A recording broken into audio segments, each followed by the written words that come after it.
শ্রীলঙ্কা, বাংলাদেশ, নেপাল 4 বছরে ভারতের 3 পড়শি দেশ দেখালো গণরোষের একই রূপ, ঘটিয়ে ছাড়লো পালাবদলও। বিস্তারিত ডেস্ক রিপোর্টে। তফাৎটা শুধু পতাকার রং আর স্লোগানে, বাকিটা শুধুই মিল। জনতার স্বতঃস্ফূর্ত বিক্ষোভে, শাসকের প্রাথমিক অনমনীয়তা ও দমন পীড়নে, শেষ পর্যন্ত প্রবল জনবিক্ষোভের জেরে পতন এবং পলায়নে।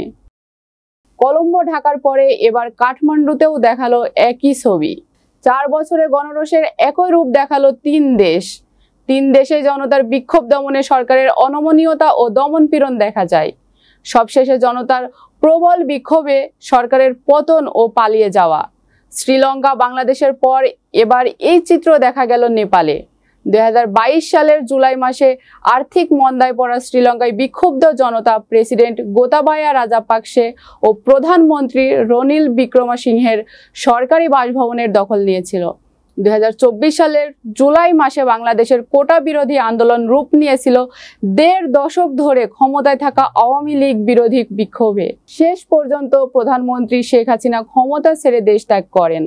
তার সরকারি বাসভবন, গণভবন দখলে নেয় ছাত্র জনতা। 9 সেপ্টেম্বর নেপালের ছাত্র যুবদের রোষ আশ্রে পড়ে সদ্য পদত্যাগ করা প্রধানমন্ত্রী কেপি শর্মা ওলির দল কমিউনিস্ট পার্টি অব নেপাল ও তার সহযোগী নেপালি কংগ্রেসের সদর দপ্তরে। রেহাই পাননি সরকারের মন্ত্রীরাও। কারো বাসভবনে আগুন জ্বলছে, কাউকে রাস্তায় ফেলে পিটিয়েছে জনতা। গোতাবায়া ও হাসিনা দেশ ছেড়েছিলেন, কিন্তু ওলির অবস্থান এখনো জানা যায়নি। নেপালের কিছু সংবাদ মাধ্যম বলছে দুবাই চলে যেতে পারেন তিনি, কারণ দেশে থাকলে তার নিরাপত্তা নিয়ে সংশয় রয়েছে। তবে 3 দেশে গণরোষের ধরন হুবহু এক। জনতার নিশানায় শাসকের ঠিকানা। গত সপ্তাহে ফেসবুক, ইউটিউব সহ 26টি সামাজিক যোগাযোগ মাধ্যম বন্ধের ঘোষণা দেয় নেপাল সরকার। এর প্রতিবাদে রাস্তায় নেমে আসেন ছাত্র যুবরা। দীর্ঘদিনের পুঞ্জীভূত ক্ষোভের আগুনে ঘৃতাহুতি দেয় ওলির এই সিদ্ধান্ত। প্রতিবাদে পথে নামে দেশের ছাত্র যুবরা।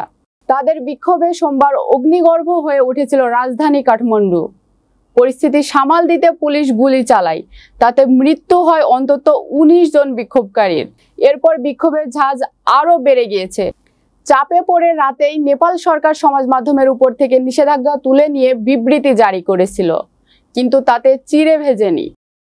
মঙ্গলবার সকাল থেকে ওলির পদত্যাগের দাবিতে বিক্ষোভ শুরু হয়। পরিস্থিতি ক্রমে হাতের বাইরে চলে যাচ্ছিল, ফলে চাপের মুখে নতি স্বীকার করতে হলো ওলিকে।